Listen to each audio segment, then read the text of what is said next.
안녕하세요. 히브리서 더 워드 신희재 목사입니다. 오늘 함께 살펴볼 하나님의 말씀은 에스겔 36장 16절부터 31절까지 말씀입니다. 그 중에 26절과 27절 말씀을 제가 읽어보겠습니다. 또 새 영을 너희 속에 두고 새 마음을 너희에게 주되 너희 육신에서 굳은 마음을 제거하고 부드러운 마음을 줄 것이며 또 내 영을 너희 속에 두어 너희로 내 율례를 행하게 하리니 너희가 내 규례를 지켜 행할지라. 아멘. 어제 말씀에서 하나님은 황폐해진 이스라엘의 산들을 향해서 말씀하셨습니다. 오랫동안 열매를 맺지 못했던 땅이 열매를 맺고 황폐해진 땅에 사람들이 돌아와 살게 될 것이다 라고 말씀하셨죠. 그렇게 이방 사람들이 서로 내 땅이다 라고 말하는 땅 위에서 하나님의 이름을 다시 세우셨던 것입니다.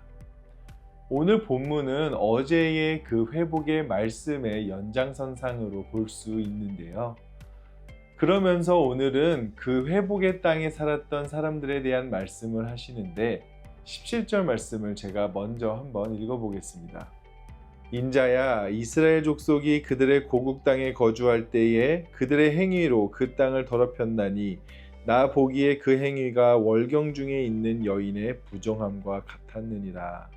하나님께서는 이스라엘이 그 땅에 살아갈 때 그들의 행위로 그 땅을 더럽혔다라고 말씀합니다.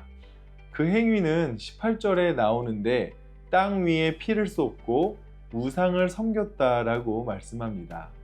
자신들은 하나님의 백성이고 하나님을 예배한다라고 말은 하면서 연약한 자들의 생명은 가볍게 여겼던 것이죠.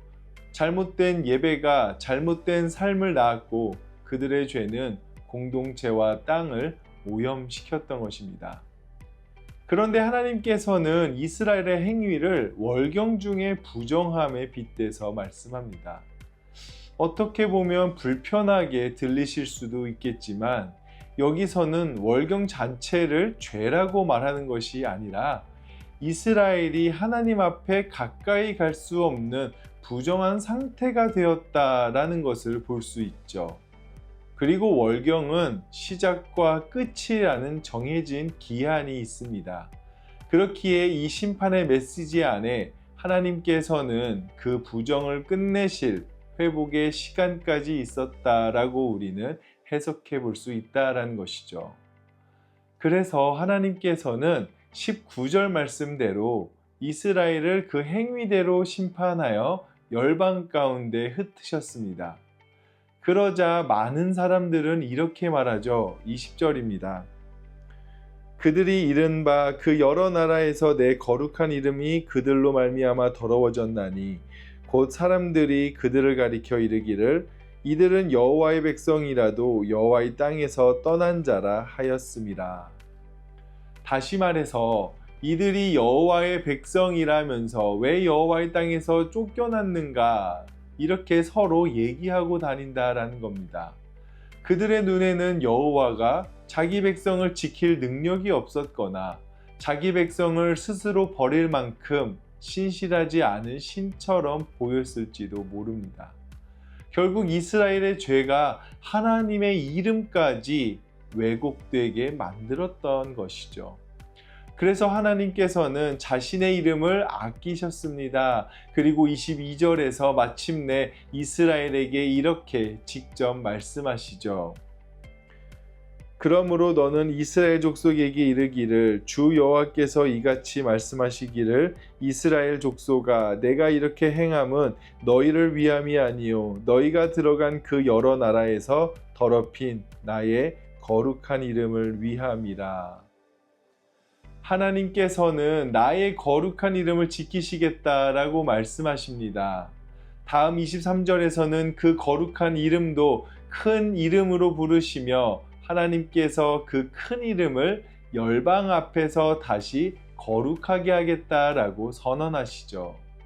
그렇다면 하나님께서는 자신의 큰 이름을 위하여 무엇을 하실까요? 24절을 읽어보겠습니다. 내가 너희를 여러 나라 가운데서 인도하여 내고 여러 민족 가운데서 모아 데리고 고국 땅에 들어가서. 먼저 하나님께서는 흩어진 백성을 다시 모아 고국 땅으로 데려오겠다라고 말씀합니다. 오래전 이스라엘을 애굽의 압제에서 이끌어내셨던 것처럼 이제 열방에 흩어진 백성을 다시 불러내시는 그런 새로운 출애굽을 말씀하신 것이죠. 하지만 좋은 땅에 들어간다라고 해서 자동적으로 좋은 삶을 살게 되는 것은 아닙니다.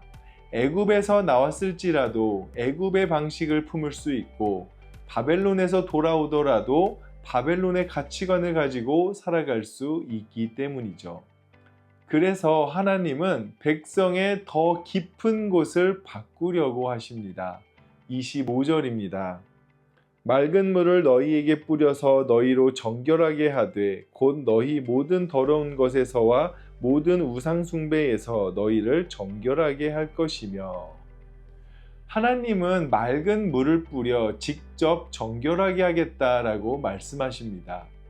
성경에서 물이나 피를 뿌려 정결하게 하는 일은 일반적으로 제사장 같은 사람이 맡았던 일이죠. 그런데 하나님이 직접 그 일을 하신다라고 말합니다.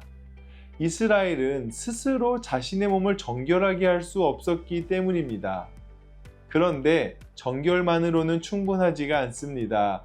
더러움을 다시 만들어내는 마음이 그대로 있다면 또 같은 일이 반복될 것이기 때문이죠. 그것이 26절인데요. 또 새 영을 너희 속에 두고 새 마음을 너희에게 주되 너희 육신에서 굳은 마음을 제거하고 부드러운 마음을 줄 것이며. 성경에 나오는 마음이라는 단어는 생각하고 판단하며 원하고 결정하고 사랑하고 반응하는 그런 인격의 중심을 가리킵니다. 그래서 굳은 마음이라고 한다면 곧 하나님의 말씀을 들어도 움직이지 않고 다른 사람의 아픔을 보아도 반응하지 않으며 심판을 겪고도 자신을 변호하는 그런 마음이라고 볼 수가 있죠. 그래서 하나님께서는 그 마음을 제거하고 부드러운 마음을 주신다라고 말합니다. 어떻게요? 새 영을 너희 속에 두시겠다라는 것이죠. 그 영이 무엇인지 27절에 더 구체적으로 설명이 됩니다. 또 내 영을 너희 속에 두어 너희로 내 율례를 행하게 하리니 너희가 내 규례를 지켜 행할지라. 그 영이 바로 내 영, 하나님의 영입니다. 하나님의 영은 신비주의에 휩싸이며 사람을 대단하게 하고 특별한 초능력을 과시하게 하는 그런 능력이 아닙니다. 말씀에 따라 너희로 내 율례를 행하게 하는 영이라는 것이죠. 곧 하나님의 영은 하나님의 뜻을 일상의 삶으로 살아낼 수 있게 합니다. 모든 사람이 특별한 선지자가 되는 것이 아니라 온 백성이 하나님께 일상 속에서도 순종할 수 있는 사람이 되는 것이죠. 그렇게 하나님의 새 영과 함께 그들이 누리는 것은 28절에서 이렇게 말합니다. 내가 너희 조상들에게 준 땅에서 너희가 거주하면서 내 백성이 되고 나는 너희 하나님이 되리라. 너희가 내 백성이 되고 나는 너희 하나님이 되리라. 새 마음과 하나님의 영의 목적은 결국 더 나은 화려한 종교인이 되는 것이 아닙니다. 하나님과 함께 사는 백성이 되는 것이죠. 이것이 바로 모든 회복이 향하는 곳이란 것입니다. 그래서 29절부터 30절까지 보시면요. 관계가 회복되자 하나님은 곡식이 풍성하게 하시고 땅이 다시 열매를 맺게 하신다라고 말씀합니다. 정결하게 씻기시는 것뿐만 아니라 굶주린 몸을 채우시고 그동안 당한 수치들을 되갚아 주시며 사람답게 살아갈 수 있도록 하는 전인격적인 회복을 주신다라는 겁니다. 그런데 오늘 말씀은 여기서 끝나지 않습니다. 31절을 더 말씀하시는데요. 제가 읽어보겠습니다. 그때에 너희가 너희 악한 길과 너희 좋지 못한 행위를 기억하고 너희 모든 죄악과 가증한 일로 말미암아 스스로 밉게 보리라. 여기서 말하는 그때는 심판의 때가 아니죠. 모든 것을 잃었을 때도 아닙니다. 하나님께서 그들을 내 백성이라고 부르실 때를 가리킵니다. 그때의 백성들에게 어떤 일이 일어나게 되냐면 그 죄로 인한 자신들 스스로를 밉게 보게 되었다라는 겁니다. 자신들이 가진 죄악이 무엇이었는지 분명히 보고 느낀다라는 것이죠. 하나님의 새 영이 있기에 그 하나님의 이름을 더럽히는 죄악을 행한 자신들이 스스로 보기에도 밉게 보일 만큼 그 죄가 무엇인지를 분명히 알게 된다라는 것이죠. 결국 죄를 안다라는 것은 단순히 나의 잘못된 행동이 무엇인지 많이 아는 것이 아닙니다. 내가 누구의 다스림을 쫓고 거슬러 왔는지를 깨닫는 것이죠. 이스라엘은 하나님의 백성이다라고 말하면서도 우상을 의지했고 하나님이 귀하게 여기시는 생명을 가볍게 여겼습니다. 하나님의 땅에 살면서도 하나님의 방식이 아니라 제국의 방식으로 살아왔던 겁니다. 그렇기 때문에 새 마음을 받은 사람은 그저 세상의 악만을 비판하지 않습니다. 과연 자기 안에도 다른 사람을 밀어내고 약한 이들의 아픔을 외면하며 자신의 이익을 지키기 위해 생명 혹은 다른 사람의 가치를 가볍게 여기는 모습이 있지는 않은지 스스로 돌아보려고 한다라는 것이죠.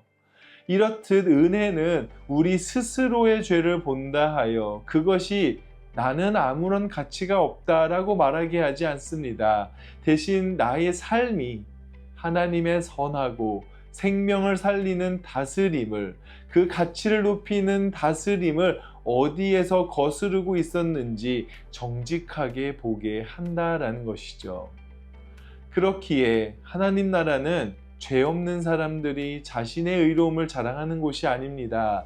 하나님이 주신 새 마음으로 자기 안에 있는 굳은 마음을 발견하고 하나님의 영을 따라 다시 생명을 살리는 길을 선택하는 백성들이 살아가는 곳이죠. 그렇게 하나님께서 우리에게도 그런 새 마음을 주셔서 우리의 말뿐만 아니라 일상의 선택을 통해 하나님의 이름을 거룩하게 드릴 수 있는 그런 저와 여러분들이 되시기를 예수님의 이름으로 축복합니다. 함께 기도하시겠습니다. 사랑과 은혜가 충만하신 하나님 아버지, 우리 안에 새 영을 두시고 우리의 굳은 마음을 부드럽게 해주시기를 기도합니다. 그래서 우리 안에서 하나님 당신의 통치를 거스르는 모습을 정직하게 보게 하시고 일상의 작은 선택으로 하나님의 이름을 드러내는 저희가 되게 하여 주시옵소서.